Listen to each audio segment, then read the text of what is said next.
Okay, hi guys. Was a minute or so or less, but still it's not advertisement. It's some opinion of some gurus.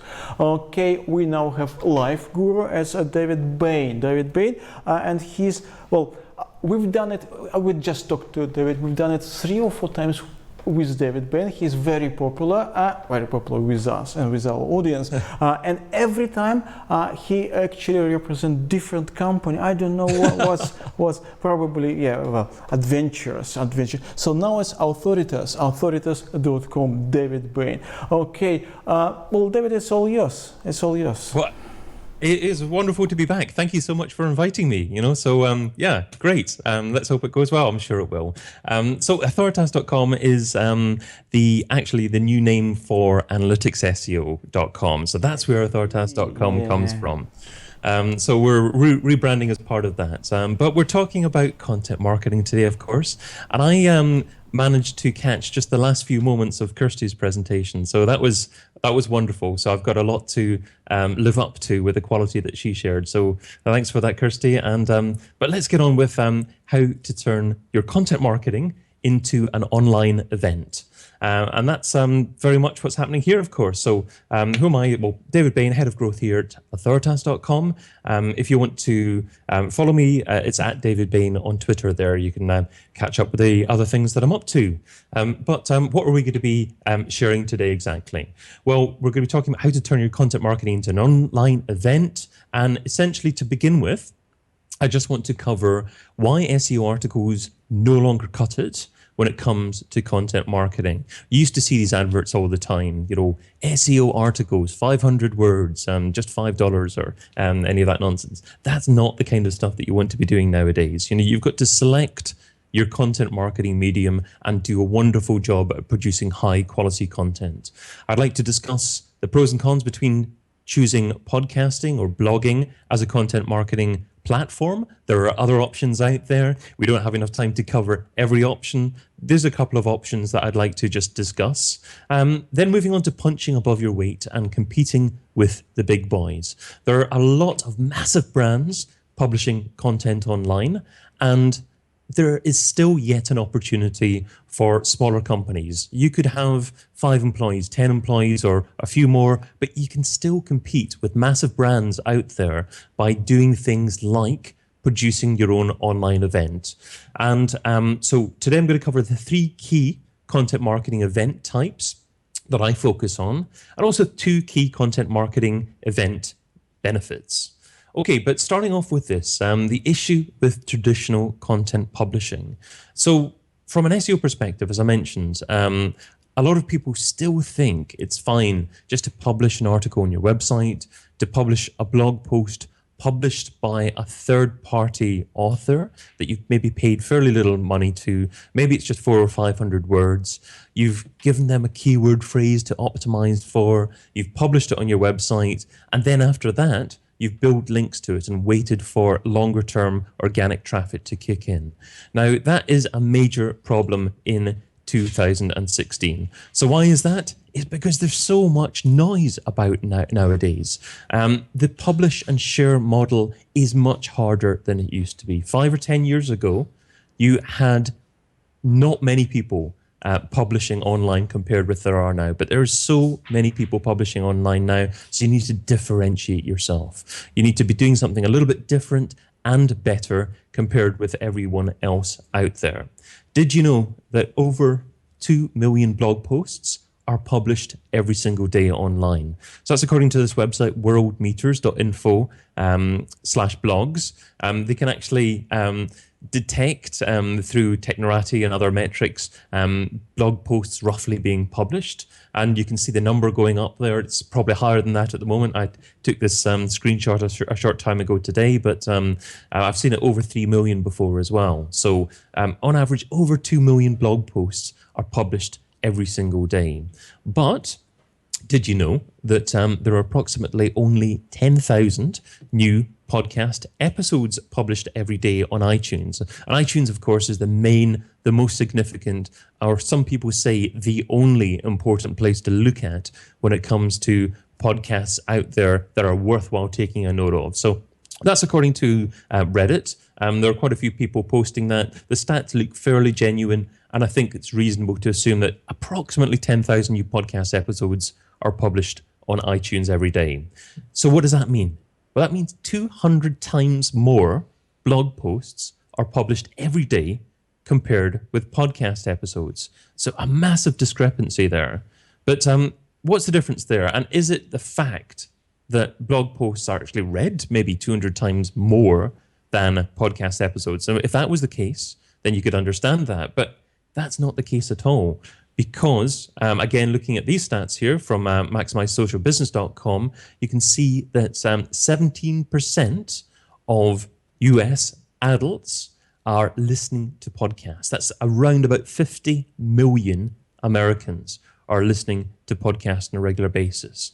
So it means that podcasting is a publishing opportunity that is more significant, I think, compared with blogging in terms of getting started, in terms of publishing fresh, consistent content. There's an opportunity to reach a significant volume of consumers, and in proportion to the number of people who are actually reading blogs, then it gives you a better opportunity potentially to reach more people. Now, people listening to your full podcast episodes also are much more likely to become true fans compared with those who just take a minute to skim your blog post. So just imagine that for a second. If you have a podcast, if you publish audio on a regular basis, and if people enjoy what they're listening to you for 30 minutes. They're listening to you for perhaps an hour, maybe once a month, maybe even once a week. So think of what that does in terms of building the relationship with you, building trust with you, compared with skimming a blog post. Maybe they will subscribe to your blog post, but most people don't actually subscribe to an RSS feed and consume every single blog post that you produce. People who generally get their blog content nowadays through social media, through Twitter, through Facebook and other networks like that. And because that's the case, it may be that they only read your blog post once or twice and then don't actually remember you as a brand. So your personal branding, your business branding is likely to be a lot more successful, obviously, if people interact with and consume your content more often on a regular basis. However, in the land of podcasting, even there, competition is a lot tougher than it used to be. You've got the BBC there. You've got big networks like Serial, produced by This American Life. You've got big entrepreneurs like Tim Ferriss that most people will have heard of. So it's not quite as easy as it used to be. Maybe 3 or 4 years ago, it was possible to get an episode or a podcast ranked fairly highly in iTunes quite easily. So it's a little bit more challenging nowadays. So I guess the question is, how can you compete in a world where ranking algorithms tend to favor the bigger boys? You've got the BBC and all these guys like Tim Ferriss that I talked about that are going to drive, or are much more likely to drive, more volume. And that is going to impact the algorithm on iTunes, and that's going to drive more listeners. More people are going to comment and add their reviews and ratings, which has a big impact on where episodes are ranked in iTunes. So how do you compete with these different networks or even individual podcasts? Well, my way is to create an event to drive short-term wow, and then you can reap the added benefits after that. So what do I mean by that? Well, I mean by creating an event. And these are the 3 different event types that I tend to focus on. The one-off special episode of an existing show. So I've got a couple of little different podcasts that I'm going to give an example of actually doing this. Number 2, what I call the House of Cards Netflix-inspired series launch. Now, there's something that I'm planning, I'm going to share with you as well. I'm going to talk through why I believe that this is going to be a much better strategy than actually just releasing individual podcast episodes on a weekly basis. And number 3, the brand awareness and authority building event. So I've got a couple of interesting examples for that as well. So event type 1, the one-off special episode for an existing show. Now, a podcast that I produced myself is called Digital Marketing Radio. And what I did back in December 2015 was I hosted a special event with 54 leading digital marketers all on one show. Now, this is people who I have interviewed over the space of a year, or over a year actually. So it takes a while to build up to this, and you're not necessarily going to be able to do this straight away. So if you have a podcast and you keep on interviewing great guests on an ongoing basis, then there's an opportunity to build relationships, and through those relationships, get people back on a one-off special show. So for this particular show, I had 54 people on, and to set up this kind of thing, I would recommend setting it up at least a month beforehand. It does take a bit of work. You need to have things like an automated booking system. You need to make it easy for your guests. Tell them what you expect of them. Tell them things like microphones to use, webcams, lighting, internet connection. You need to be very much in control of setting up these kind of events. But it is really, really worthwhile. This particular show, about 500 people watched it live, and thousands of people have watched replays. It takes a lot of planning, but this event can drive a lot more traffic than an individual episode. Another show that's produced on a weekly basis is called Tweo, and that is This Week in Organic. So that's a live show that I host every Friday, 4 o'clock UK time. And I did a similar thing. What I did was I hosted a special event with 31 leading digital experts, namely SEO experts. It's a show, of course, about organic marketing. And this show was about an hour and a half long, similar to Digital Marketing Radio, where I got but these 31 experts, their opinions, their SEO predictions for 2016. Again, I went to previous Tweo guests, built relationships with them, and because I built those relationships, then people were willing and really happy to come back on, and it proved to be a really great, popular event, and that can drive authority for you as well as helping the guests themselves drive more business towards them as well. But as well as bringing in more traffic, as well as potentially getting more business from that, the relationships are a significant part of why you should be doing these things. And an example of a relationship that I built as part of that was with Kelvin Newman. He's the founder of Brighton SEO. And because, partly because we did Tweo and the relationship was built, Kelvin trusted how we produced Tweo, and he invited us to be broadcast partners of Brighton SEO. So authoritas.com/Brighton SEO, we've now got a page where people can register and watch Brighton SEO next week, completely free of charge, live online. So these opportunities will make themselves available to you because of the fact that you've built these relationships. So it's nothing to do necessarily with the audience. The audience is an added bonus some of the time. It's just incredible the quality of the relationships that you can build. So what are the other types of event types that I've focused on? Event type 2, I call the House of Cards Netflix-inspired series launch. So what on earth is this? Well, I'm sure most of you have heard of House of Cards, a series on Netflix.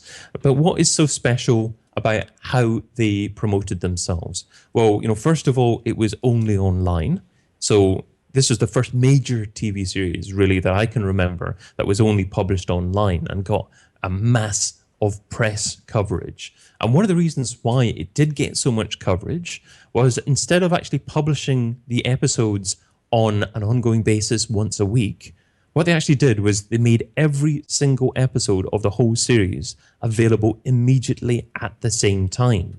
And this drove so much in terms of social media, people talking about it, that probably did a lot of their marketing, probably the majority of their marketing for them in terms of promotion. So what I am going to copy is by launching a podcast, but by publishing every single episode at the same time in series 1 of this. So I'm publishing a series in the next month. This is the first time I've talked about this actually, called SEO in 2020. And I am in the process of interviewing the top SEOs.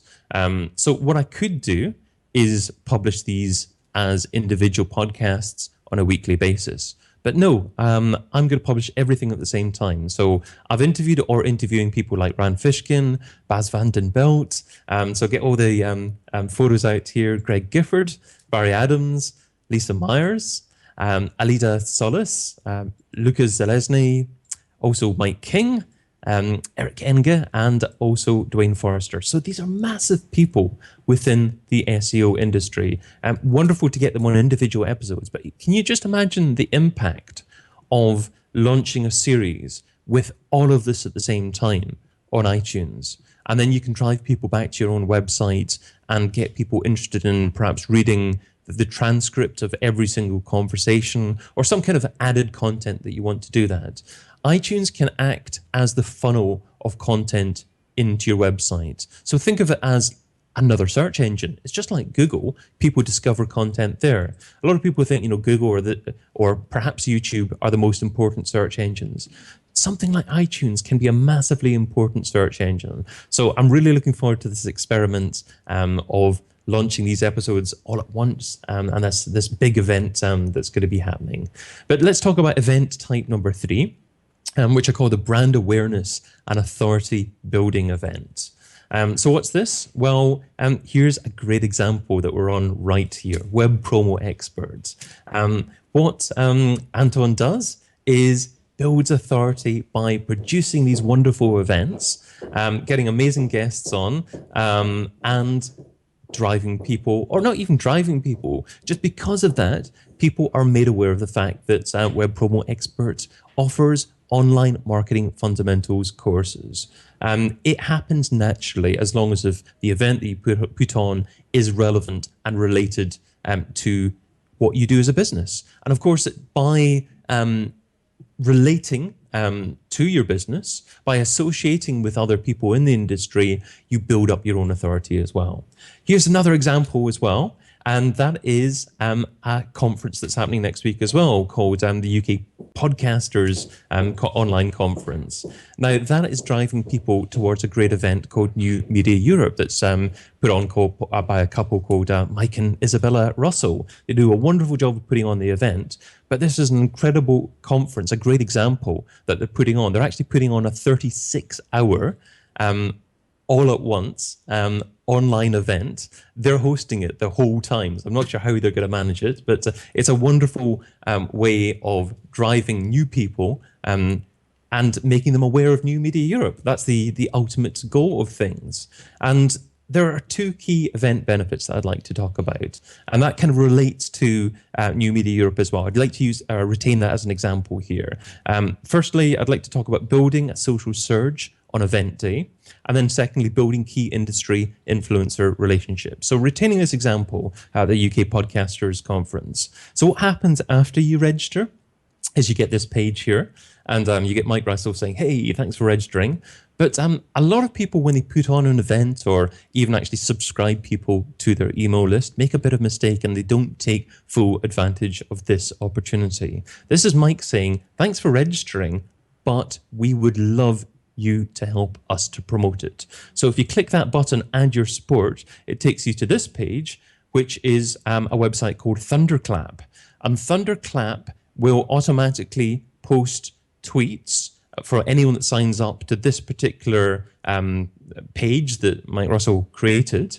And for everyone that signs up, it will send a tweet out at the same time, and it will thus drive a lot more authority for a hashtag or for an event if you get maybe 200 different people talking about it at the same time. Because it's very difficult to actually ask people at the same time to tweet something. But if you organize stuff beforehand, if you really make your event the pinpoint of everything and have the steps in order to promote that, then that's the way to do it. And I just thought when I signed up for this process, it was a wonderful example of funneling people towards this event and taking advantage of that social surge that can be generated from an online event. So that drives people towards the event. They're hosting it on Blab, and that's what you get at the end of the process. Building key industry influencer relationships is also something that's absolute key here. I'd like to just show you a few other people that I've interviewed, and it just shows you the quality of the people that you can talk to. And if you have an hour long conversations with these people, imagine what it's doing to your network as well, as offering content for people. So hopefully I emphasize how much networking, how much influencer relationships building, hosting an event can be worthwhile, rather than actually just about producing the content and telling people about your events. These people here, John Lee Dumas from Entrepreneur on Fire. You've got Roberto Blake here. He's a great YouTube marketer. You've got Olga Andrienko, an SEM Rush social superstar. Yaro Stark, he's a wonderful blogger. Natalie Sisson, you might have heard of her, Suitcase Entrepreneur. Amy Schmittauer, from Savvy Sexy Social. You've got Sol Colt from Hubba. Chris Ducker from Upreneur, and you've got Dave Chaffee from Smart Insights, and Phil Pallen, brand strategist. A wonderful, wonderful selection of people, and it was so great to be able to interview them and share their knowledge with my audience as well. So I just want to emphasize what can happen as a result of doing these events. It's not just about producing content. It's about the long-term impact. It's about the relationships. It's about the networking with leaders. And it's about that social surge that you can get. And through that social surge, then you can have other ongoing benefits. You can have increased rankings in iTunes. That social surge can drive popularity, drive more ratings and reviews in iTunes, get your podcast ranked higher. Through that ranking, increase in ranking, more people will find out about you over the long term. And if people keep on doing that, if you produce great content, your ranking will then stay there. And then, of course, you will have a consistent flow of visitors back to your website and people that find out about you and your brand. So the overall message, the end message, is to stop producing, hitting publish, and then promoting. Stop writing these short articles targeted at keyword phrases. Think about how your content links up and becomes one project. There's nothing wrong with publishing singular articles or singular podcasts, but as long as if it has an end in mind, if they link up together, and if they have that event mindset, and you have that event mindset. So just to summarize what we talked about, we started off with saying why SEO articles no longer cut it. Certainly when it comes to looking at articles from a singular basis. Podcasting versus blogging, we can utilize blogging, we can utilize blogs as well, but I would like you to seriously consider audio publishing as well, podcasting as well, and taking advantage of the fact that there are so many people listening to podcasts and only about 10,000 people a day are 10,000 episodes per day are being published. You need to have a strategic approach to punch above your weight and compete with the big boys. When you have big brands like the BBC, like Tim Ferriss out there publishing content, you need to be smart when it comes to giving yourself any chance to actually compete with them and get your content seen. But you can do that by creating an event. So create a one-off event for your existing content. Think about the House of Cards Netflix-inspired series launch and your brand awareness and authority building as part of that as well. And the social surge and key industry influencer relationships are just two benefits that you can get from creating an event. I hope that was worthwhile. My name is David Bain, at David Bain on Twitter, and of course, I'm head of growth at Authoritas.com.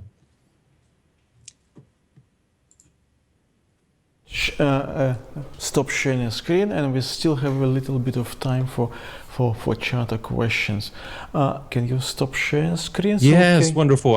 I'll just do that just now. Yeah, okay, great. We had a Randy Milanovic question, and we'll ask everyone, because the question was actually to Andy Christodina, but Andy Christodina was in recordings. he couldn't answer it. Okay, what about Twitter and bots in Twitter? How do you see it? Spam, rich, good, bad, well, ugly? I think ugly, mostly. You can use automated systems to perhaps speed up the things that you would normally doing as a person. It depends how you want to use the network yourself. Do you There are lots do you of use it? I know you're very active. I can see your the, Twitter all the time. the only thing that I would use on Twitter is something like a scheduling tool to occasionally schedule some tweets. I use Buffer app, so I'm not aggressive in terms of scheduling the same message lots of times. But the thing is, Twitter is a technology, and the way that you interact with that technology and the experience that you have depends on who you follow and what experience you want to have yourself personally. I don't like following loads and loads of people. I only follow about 250 people or something like that. I've got quite a few more people than that and follow me, and I prefer that approach to it. I see people out there who follow 100,000 people and they have 100,000 followers. To me, that doesn't look natural, and I don't like following people who are going to tweet every 10 minutes. I will tend to unfollow that. Maybe that's my personal opinion. It depends on how you want to use the tool. Yeah. Okay. So ugly. Yeah. Ugly is a word. Okay. You were talking about podcasts, and I don't know, for some reason I just remember this libraries. Well, nowadays nobody uses libraries, but it used to be libraries, a lot of books, and a small section with the tapes. I understand for people with not particular great vision, old people, they take tapes, or people who could not read probably. Everybody can read nowadays. And nowadays it's you talking that younger. I think what do you think? It's younger people who want the podcast, and older generations still want to read it. Look, there's lots of different ways of consuming content. It depends on your personality. I think probably more than your age. Some people prefer viewing videos, some people prefer reading content, other people prefer podcasting. Some people like a mix of both depending on where they happen to be at that point. I don't think it's probably right to say that really young people consume podcasts. I would say that podcasting is more maybe between 30 and 50 age group. Younger generation are more likely to be consuming content on Snapchat or other social networks like that. It also depends on the style of content that you are comfortable producing yourself as well. Because Go on.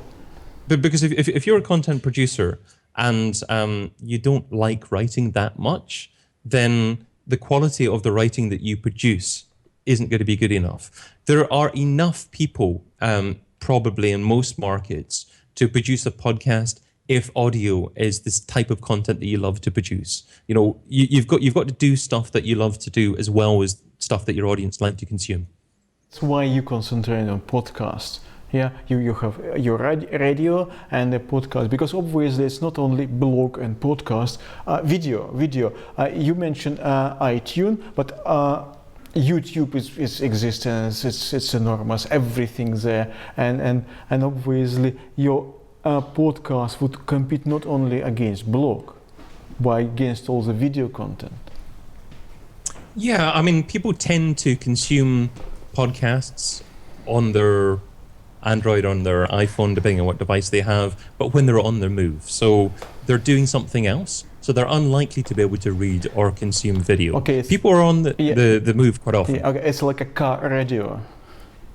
Yes, yeah, or car radio at the gym or commuting. Yeah. Okay, David, thank you very much. We don't have more time, unfortunately, but it was very, very, very interesting. And thank you for mentioning us as well. Thank you. I like this part. Okay. It was great to be here. Thank you.